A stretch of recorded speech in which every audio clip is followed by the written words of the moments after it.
తొలిచూపు చాలంట చిత్తాన చిత్రంగా ప్రేమనేది పుట్టగా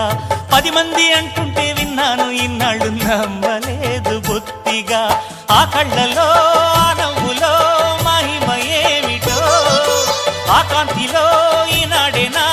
ఉదయమైనదో మదిసీమలో ఇన్ని మరుమల్లే గంధాలు మునుపెన్నడు లేని మృదువైన గానాలు మొదటి బలపు కథలు తెలుపు గేయమై తీయగా స్వరములు పాడగా ఏ స్వప్నలోకాల సౌందర్య రాశి నా ముందుకొచ్చింది కనువిందు చేసి ఏ నీలి మేఘాల సౌధాలు విడిచి ఈ నేల నడిచింది ఆ మెరుపు వచ్చి